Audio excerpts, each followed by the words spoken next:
এখানে গিয়ে আল্লাহ তাআলা সূরা সফের মধ্যে বলছেন, ইন্না যায়্যানাস সামাআদ দুনিয়া বিজিনাতিল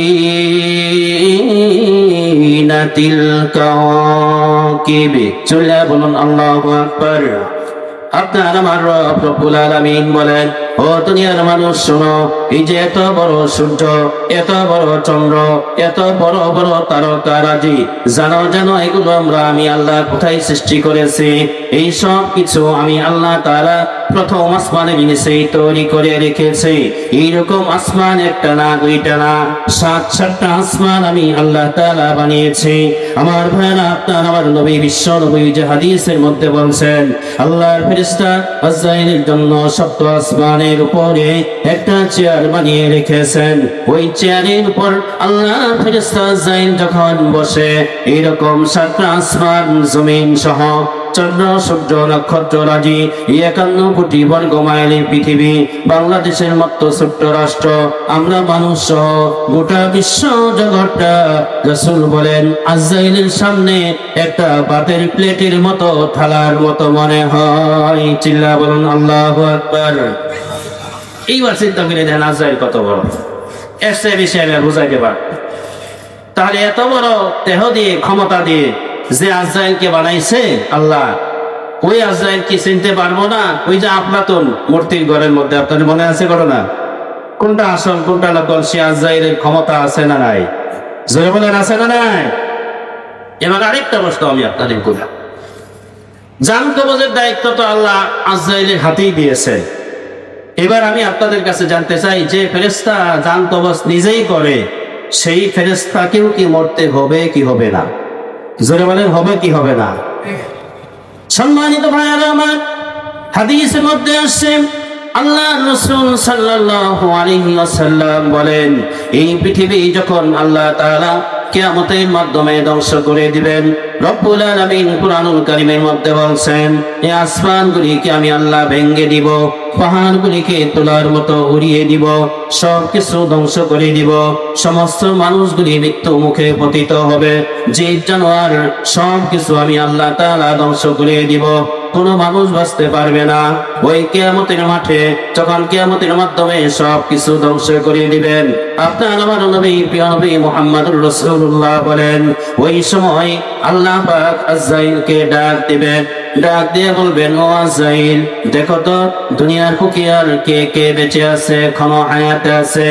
আল্লাহ ফেরেশতা আজরাইল বলবে, রব্বুল আলামিন সকলেই মৃত্যুর মুখে ঢলে পড়েছে, মাত্র 5 জন বাকি আছেন। একজন হলেন আপনি আল্লাহ রব্বুল আলামিন, আর 4 জন হলাম আমরা, 4 বড় বড় ফেরেশতা আজরাইল, জিবরাইল, ইসরাফিল আর মিকাইল আলাইহিস সালাতু ওয়াস সালাম। রাসূল করিম হাদিসের মধ্যে বলেন, ওই সময় আল্লাহ পাক আবার ডাক দিয়ে বলবেন, ও আজরাইল, তুমি ব্যতীত বাকি 3 ফেরেশতার জান কবজ করে নাও।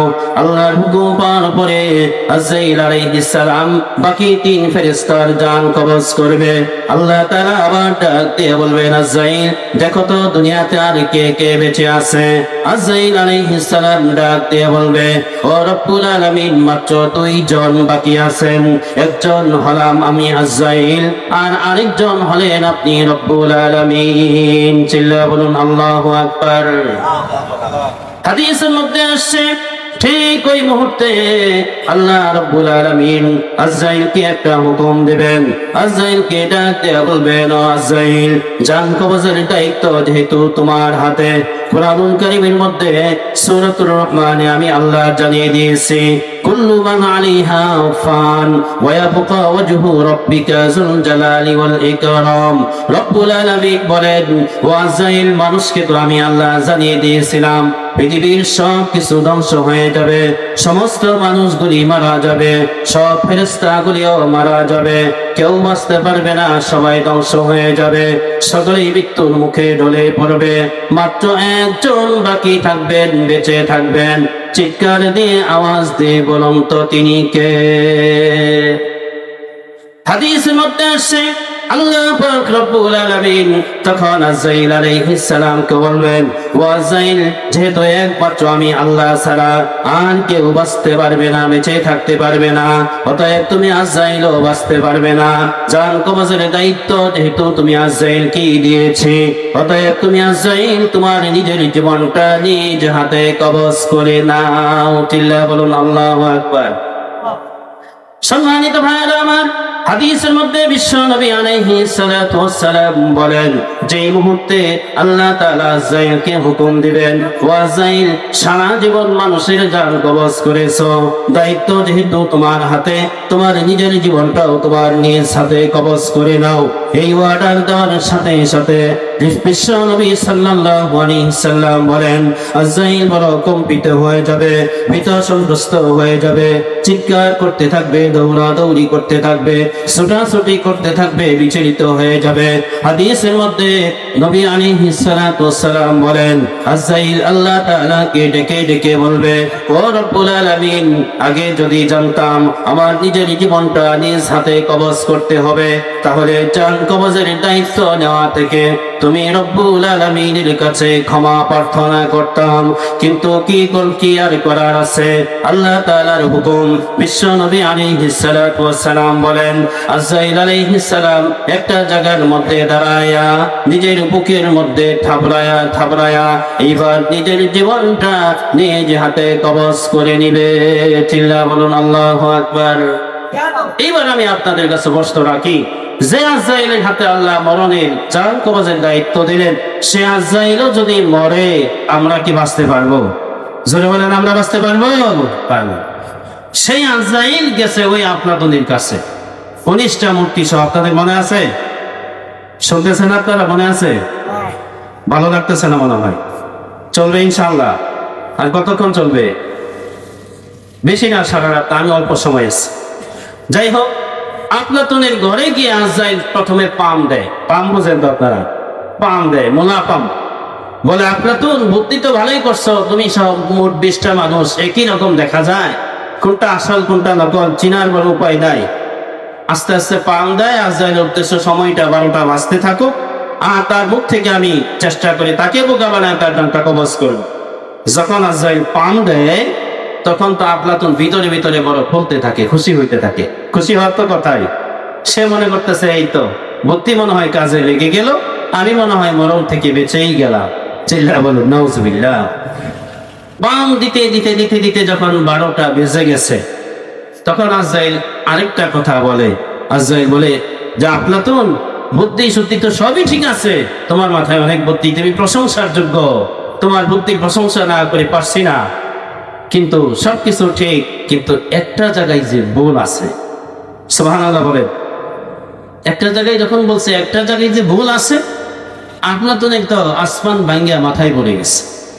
এত বুদ্ধি করলো মরণ থেকে বাঁচার জন্য, একটা জায়গায় ভুল মানে নিশ্চিত মরণ। এই চান্স তো জীবনে একবারই। যেন বলুন ঠিক না বেটি? দ্বিতীয়বার কি আল্লাহ সুযোগ দিবে? দিবেন না। একবার ভুল হইলেই শেষ। আজরাইল যখন বলছে সব ঠিক, একটা জায়গায় যে ভুল আছে, এই কথা বলার সাথে সাথে আফলাতুন নিজেকে আর ধরে রাখতে পারলো না, ধৈর্য ধারণ করতে পারলো না। সে লাফ দিয়ে চিৎকার দিয়ে বলে ওঠে, কোথায় ভুল আছে? এবার বলেন তো আজরাইল, বুঝবার কি বাকি আছে? কোনটা আসল আফলাতুন, কোনগুলো নকল? বুঝবার কি বাকি আছে? যখন বলছে লাফ দিয়ে কোনটা ভুল আছে, তখন তো আজরাইল ধরে ফেলছে, এই আসল। আবার দিয়ে ধরে অন্যায় জানটা কবজ করে তাকে মৃত্যুর মুখে পতিত করে দিয়েছে। চিল্লা বলুন আল্লাহু আকবার। আল্লাহ তাআলা কোরআনে বলছেন, মুসলমান, পরিপূর্ণ মুসলমান যদি হতে চাও, তাহলে এই তোমার নামের যে 6টা অক্ষর, প্রথম অক্ষর দ্বারা উদ্দেশ্য হলো মরণ। মরণের কথা সবসময় স্মরণ রাখতে হবে, মরণের জন্য সদা প্রস্তুত থাকতে হবে। আল্লাহ আমাদের মরণের কথা বেশি বেশি স্মরণ করার আর মরণের জন্য প্রস্তুতি গ্রহণ করার তৌফিক দান করুন, বলি আমিন। সংক্ষেপে দ্বিতীয় অক্ষরটা আলোচনা করুন, সবগুলো মনে হয় আলোচনা করা সম্ভব হবে না। আপনার আমার প্রথম অক্ষর লিখতে কি লাগে? সিন। সম্মানিত ভাইয়েরা আমার, তাফসীরে কবীরের মধ্যে ইমাম ফখরুদ্দীন রাজি রাহমাতুল্লাহ আলাইহি লিখেছেন, মুসলমান শব্দ লিখতে প্রথম অক্ষর হচ্ছে মিম। মিম দ্বারা উদ্দেশ্য আল বিমু ইশারাতু ইলাল মাউত, মিম দ্বারা আল্লাহ মরণের কথা উদ্দেশ্য নিয়েছেন। মুসলমান শব্দখানা লিখতে দ্বিতীয় নাম্বার অক্ষরটি লাগে সিন। এই সিন দ্বারা উদ্দেশ্য কি? তাফসীরে কবীরের মধ্যে লেখেন আসিনু ইশারাতু ইলা সালামাতিন। মুসলমান শব্দের দ্বিতীয় অক্ষর সিন দ্বারা উদ্দেশ্য হলো সালামাতি, মানে নিরাপত্তা।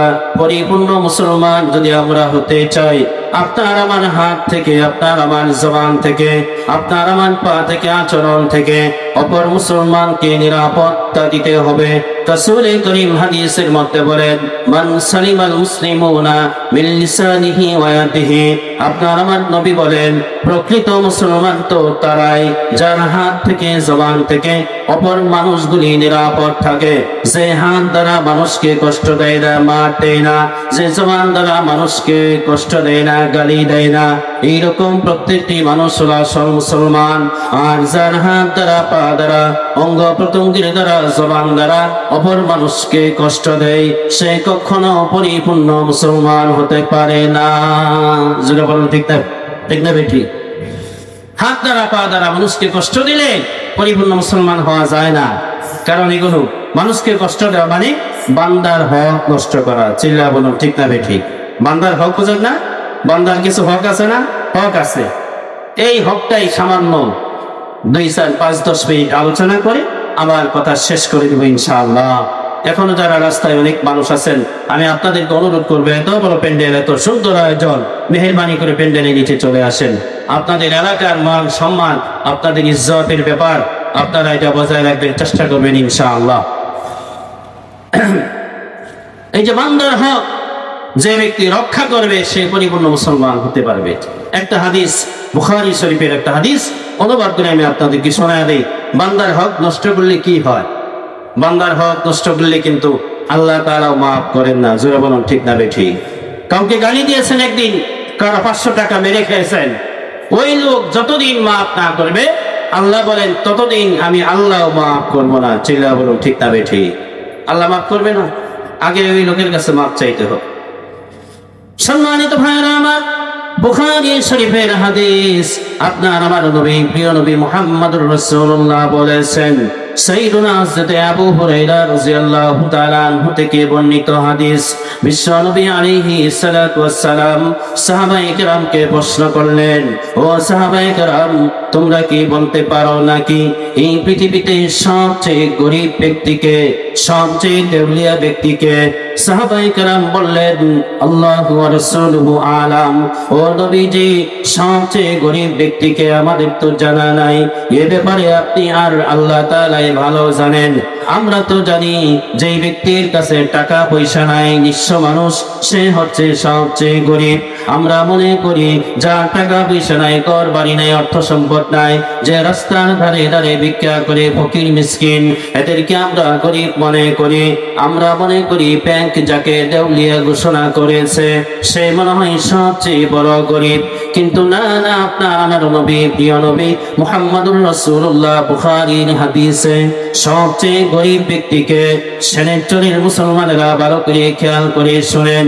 বিশ্ব নবী আলাইহিস সালাতু ওয়াস সালাম বললেন, তাহলে ও সাহাবায়ে কেরাম ভালো করে শোনো, সেনেটরের মুসলমানরা, মা বোনেরা ভালো করে শুনেন, সবচেয়ে গরীব ব্যক্তিকে রাসূলুল্লাহ সাল্লাল্লাহু আলাইহি ওয়াসাল্লাম হাদিসের মধ্যে বলেন, আল্লাহ পাক রব্বুল আলামিন এই পৃথিবীর শুরু থেকে নিয়ে কিয়ামত পর্যন্ত যত মানুষকে আল্লাহ পাক পাঠিয়েছিলেন সমস্ত মানুষদেরকে একটা ময়দানের মধ্যে জমা করবেন।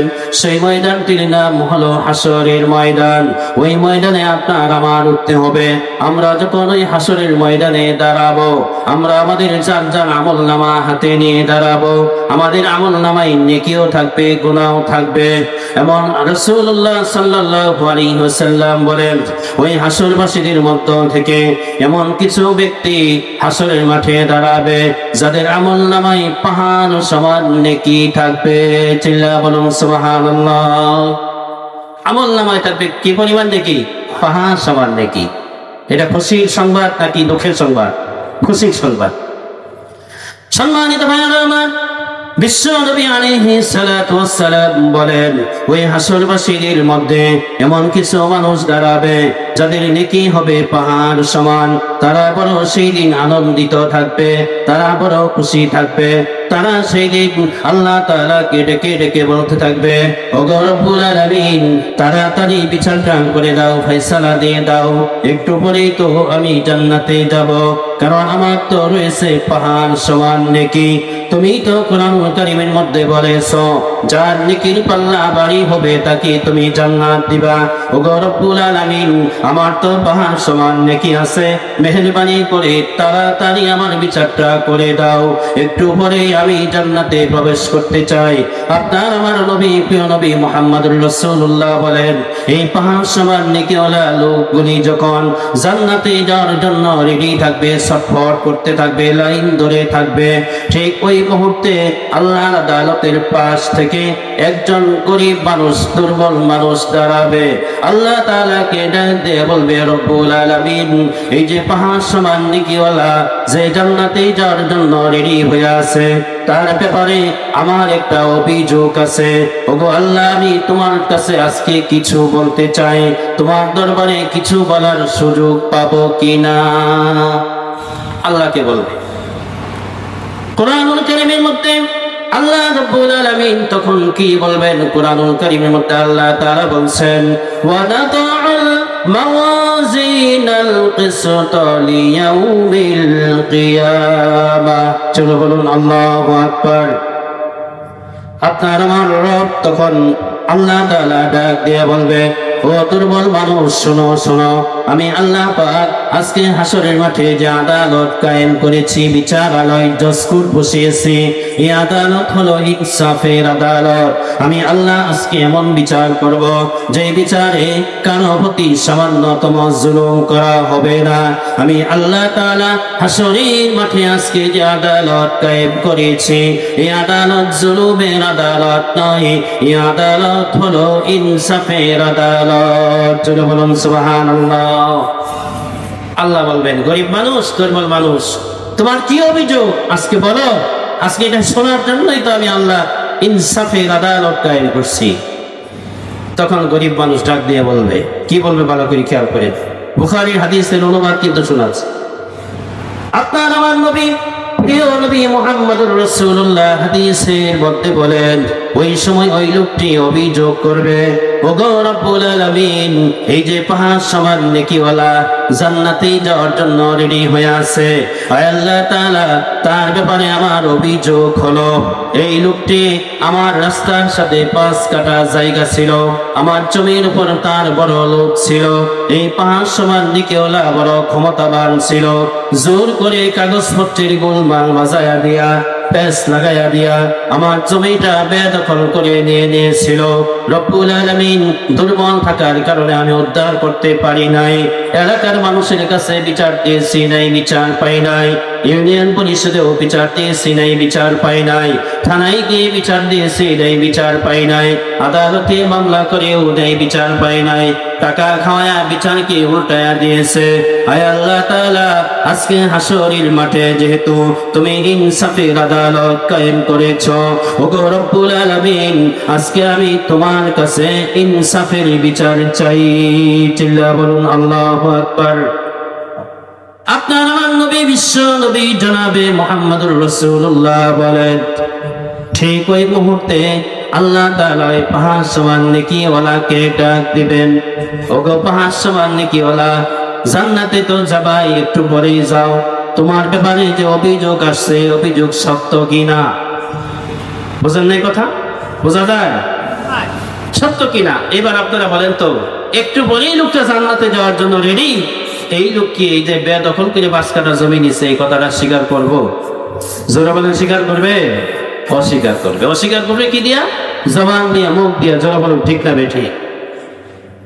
কোরআনুল কারীমের সূরাতুল ইয়াসিনের মধ্যে আল্লাহ তাআলা সুন্দর করে কিভাবে বলে দিলেন। আল্লাহ তাআলা বলেন, আল ইয়াউমা নাখতিমু আলা আফওয়াহিহিম ওয়া তুকাল্লিবুনা আইদিহিম। জোরে জোরে বলুন আল্লাহু আকবার। রব্বুল আলামিন বলেন, সেই দিন সমস্ত পাপিষ্ঠরা তাদের পাপের কথা অস্বীকার করবে। আমাদের মাঝে অনেক মুসলমান আছে নামাজ পড়ে না। আল্লাহ যখন জিজ্ঞাসা করবে নামাজ পড়ো নাই কেন, আমরা কিন্তু অস্বীকার করবো না, না আল্লাহ নামাজ বাদ দিই নাই, মিথ্যা বলি নাই। সব পাপের কথা যখন জবান দিয়ে অস্বীকার করবে, আল্লাহ তাআলা বলেন ওই মুহূর্তে সর্বপ্রথম আমি তার জবানটার মধ্যে লোহার পেরেক পেরে দিয়ে তার জবানটা বন্ধ করে দিব। প্রশ্ন হতে পারে তখন তাহলে কে কথা বলবে? কুরআনুল কারীমের মধ্যে বলেন, আল্লাহ বলেন ওয়াতুকাল্লিমুনা আইদিহিম, তখন বান্দার হাত তার বিরুদ্ধে সাক্ষী প্রদান করবে। ওয়াতাশহাদু আরজুলুহুম, বান্দার পা তার বিরুদ্ধে সাক্ষী প্রদান করে বলবে, ওগো রব্বুল আলামিন, এই যে পাহাড় সমান নেকিওয়ালা এই হাতের জোর খাটায়া, এই পায়ের জোর খাটায়া এই লোকটার 5 কাঠা জমি বেদখল করে নিয়েছিল। সম্মানিত সেনের চরের মুসলমানেরা, আপনাদের মনে প্রশ্ন হতে পারে এমন তো লোক আছে যাদের হাত নাই পা নাই, তাহলে তাদের বিরুদ্ধে কারা সাক্ষী দিবে? তারা কি অপরাধ থেকে বেঁচে যাবে কিনা? না না, এই সমাধান আল্লাহ পাক রব্বুল আলামিন কুরআনুল কারীমের সূরা ফুসসিলাতের 41 নম্বর আয়াতের মধ্যে আল্লাহ তাআলা দিয়ে দিয়েছেন। আল্লাহ পাক রব্বুল আলামিন বলেন, ইয়াউমা তাশহাদু আলাইহিম সামাউহুম ওয়া আবসারুহুম ওয়া জুলুদুহুম বিমা কানু ইয়ামালুন। রব্বুল আলামিন বলেন, সেই দিন বান্দার বিরুদ্ধে তার চোখ সাক্ষী দিবে, বান্দার বিরুদ্ধে তার কান সাক্ষী দিবে। আবার প্রশ্ন হতে পারে, ওগো হুজুর, কোনো তো মানুষ আছে যার চোখ নাই কান নাই, তার বিরুদ্ধে কে সাক্ষী দিবে? আল্লাহ সমাধান দিয়ে বলেন, ও জুলুদুহুম, সেই দিন বান্দার বিরুদ্ধে তার গায়ের চামড়া পর্যন্ত সাক্ষী প্রদান করবে। চিল্লা বলুন আল্লাহু আকবার।